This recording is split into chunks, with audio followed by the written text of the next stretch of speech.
जय हिंद दोस्तों, मैं हूं मेजर गौरवारी और आप देख रहे हैं मेजरली राइट। दोस्तों, मेरे जो पाकिस्तान के बारे में प्रिडिक्शंस है ना, वो ज़्यादातर, मैं 100% तो नहीं कहता, लेकिन 99% मेरे प्रिडिक्शंस पाकिस्तान के बारे में सही आते हैं। आपने अगर द चाणक्य डायलॉग्स देखा हो या आपने फिर मेजरली राइट देखा हो, मैं कई बार कह चुका हूं कि ये जो पाकिस्तान को पैसे मिल रहे हैं, जो अमेरिका पाकिस्तान को पैसे देता है, कभी पोलियो के बहाने दे दिए, कभी फ्लड रिलीफ के बहाने दे दिया, कभी अर्थक्वेक के बहाने दे दिया, ठीक है, कभी बोला कि वुमेन एजुकेशन के बहाने दे दिया, कभी बोला कि सेव द गर्ल चाइल्ड के बहाने दे दिया, किसी एनजीओ के थ्रू दे दिया, या फिर $450 मिलियन पाकिस्तान को दे दिए F-16 की रिफर्बिशमेंट करने के लिए, F-16 की सर्विसिंग करने के लिए, F-16 की पार्ट रिप्लेसमेंट करने के लिए। $450 million, that is almost $500 million कुछ समय पहले अमेरिका ने दी थी। और तब से मैं ये कह रहा हूं कि सिर्फ दाल में काला नहीं है बॉस, पूरी दाल काली है। अमेरिका ने फिर से एक बार पाकिस्तान को खरीद लिया है। अमेरिका ने एक चीज सीखी थी पूरे अपने अफगानिस्तान वाले मामले में। 20 साल अमेरिका रहा और जलील उड़ के बाहर आया। हाँ ठीक है, दोहा अग्रीमेंट साइन हुई थी दोस्तों, मैं मानता हूं, ये मैं कबूल करता हूं कि अफगान तालिबान और यूएस ने साइन करा था डॉक्यूमेंट दोहा में कि हम निकल जाएंगे। लेकिन हासिल क्या हुआ?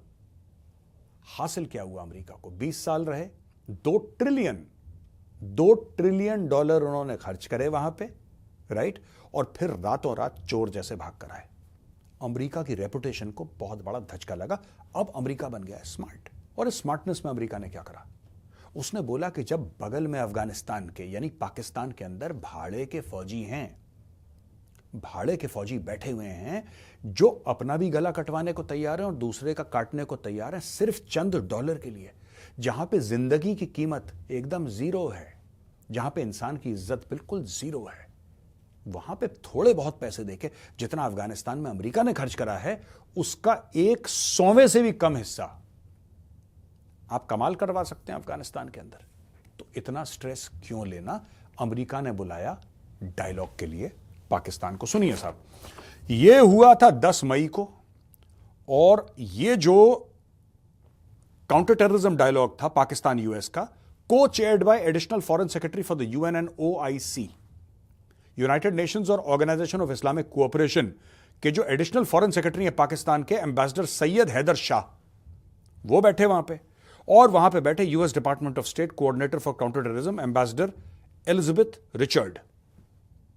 10 मई को बैठते हैं ये लोग वॉशिंगटन डीसी में, और 10 मई को डील मेकिंग इनकी शुरू हो जाती है। दोस्तों, गर्मा गर्म वाकया है, गर्मा गर्म, इसलिए आपको सुना रहा हूं, ये देखो। Both officials highlighted expanded counter terrorism collaboration. अब अमेरिका किस काउंटर टेररिज्म कोलैबोरेशन की बात कर रहा है? अमेरिका तो अफगानिस्तान से चला गया, अमेरिका अफगानिस्तान से चला गया, पाकिस्तान में कहता है हमें कोई इंटरेस्ट नहीं है, बगल में ईरान है या फिर चाइना है, अमेरिका को क्या लेना देना? अमेरिका क्यों इंटरेस्टेड है वंस मोर? दोस्तों, वो दिन चले गए जब अमेरिका पाकिस्तान को दर अरबों डॉलर देता, कंटेनर भर भर के डॉलर इनके मुंह पे मारता, ये बिन कासिम पोर्ट पे अपने जहाज उतरवाते और वहां से तोरखम गेट तक लेकर जाती पाकिस्तानी फौज, अमेरिकन हथियार। वो दिन चले गए हैं।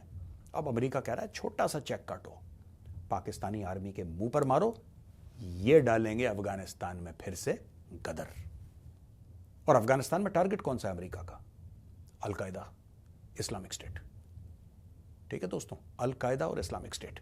और अलकायदा और इस्लामिक स्टेट को मारते मारते मारते मारते वो मरे नहीं, वो अभी भी जिंदा है। अलकायदा काफी हद तक कॉम्प्रोमाइज हो चुकी है, लेकिन इस्लामिक स्टेट और बढ़ चुका है। और जब से अमेरिका गया है अफगानिस्तान से, इस्लामिक स्टेट के दायरे और बढ़ गए हैं।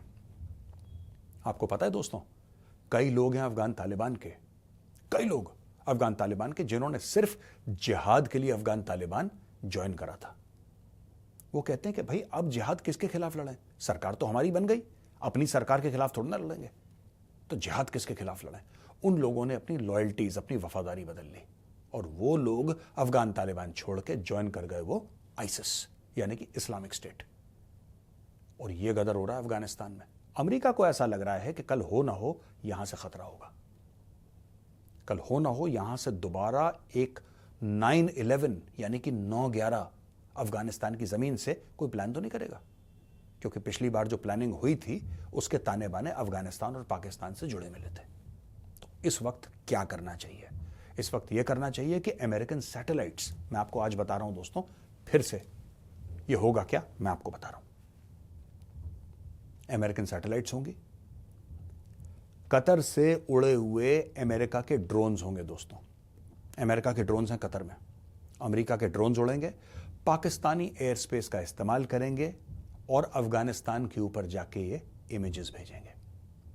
ये जो ड्रोन्स हैं, चाहे वो रीपर हो, चाहे वो गार्डियन हो, चाहे वो प्रेडेटर हो, चाहे और किसी प्रकार का ये ड्रोन हो, ये 30, 40, 50 हजार फुट समुद्री तल से ऊंचे उड़ेंगे 30, 36, 40 घंटे के लिए, और ये पूरे अफगानिस्तान के ऊपर नजर रखेंगे। और जहां पे इनको लगा कि अलकायदा या इस्लामिक स्टेट वाले कोई हरकत कर रहे हैं, कैसे मारेंगे? कैसे मारेंगे? इनको ड्रोन के अड्डे भी नहीं चाहिए पाकिस्तान के अंदर यार। अगर मिल जाए तो इनके लिए बोनस है, अगर मिल जाए तो इनके लिए बोनस है। इनको एक चेक काट के देना है 100 मिलियन का, 200 मिलियन का, 300 मिलियन का। पैसे की कमी है नहीं अमेरिका के पास। अमेरिका चेक काट के देगी पाकिस्तानी फौज को, पाकिस्तानी फौज अफगानिस्तान के अंदर कदर करेगी। लेकिन इसके नतीजे क्या होंगे दोस्तों? अफगान तालिबान के पास एयर डिफेंस कवर है नहीं या ना के बराबर है।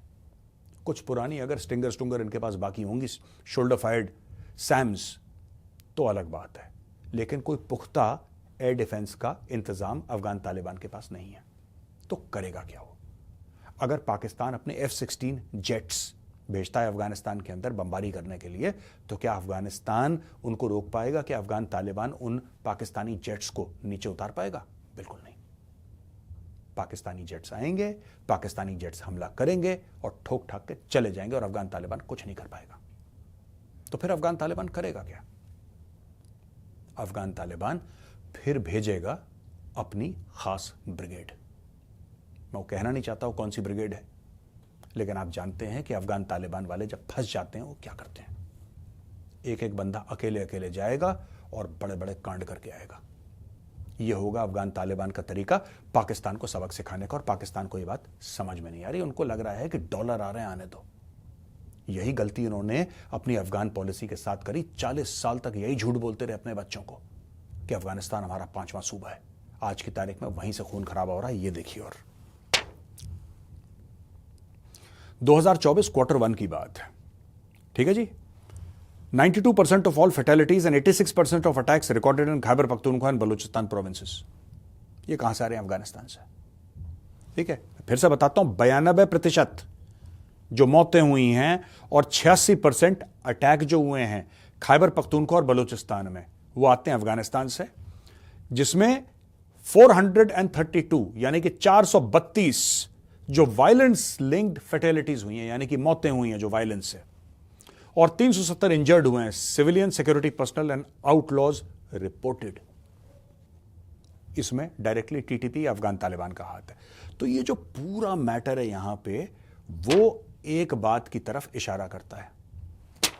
पाकिस्तान की इकोनॉमी रही है डूब, और पाकिस्तान दोबारा एक बार, देखिए, पाकिस्तान को बड़ा यह था कि मोहम्मद बिन सलमान आएंगे और अरबों डॉलर का साइन करेंगे और ये लो पैसे, ये लो 80 मुसलमान थे, तुसी भी मुसलमान, कड्डो पैसा, ये सब, ये ड्रामा पाकिस्तान ने सोच रखा था। उसने अपना पोस्टपोन कर दिया मैटर। मोहम्मद बिन सलमान ने बोला कि यार बाद में देखेंगे, अभी I am slightly busy, I will not come. पाकिस्तानियों का दिल टूट गया। अब देश चलाने के लिए पैसा तो चाहिए, और जेबें भरने के लिए भी पैसा चाहिए भैया। मट्टी से तो भरोगे नहीं अपनी जेब। तो पाकिस्तानियों के पास ये इनके ऐशो आराम के लिए, अल्ले तलल्लों के लिए पैसा आएगा कहां से? पाकिस्तानी दोस्तों दो ही चीज एक्सपोर्ट करते हैं। पहला टेररिज्म यानी कि दहशतगर्दी, और दूसरा अपनी फौज। इनकी फौज जाती है, इनकी फौज को मोटा पैसा मिलता है, इनकी फौज खुद भी मरती है, दूसरों को मारती है। ये पहली बार नहीं, ये जॉर्डन में कर चुके हैं, ये 10 और देशों में कर चुके हैं पैसा लेके। ये सऊदी अरब में कर चुके हैं। ये सब सऊदी से पैसा लिया, मारकाट, जॉर्डन से पैसा लिया, मारकाट।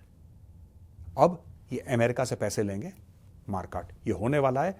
आज की तारीख आप नोट डाउन कर लेना कि मेजर गौरव आर्या ने बताया था, यही होने वाला है boss. Pakistan has taken money from the American, और ये जो पूरी काउंटर टेररिज्म का ये जो ड्रामा चल रहा है, मैं आपको बता रहा हूं, आर्मी चीफ ऑलरेडी इसको ब्लेस कर चुका है।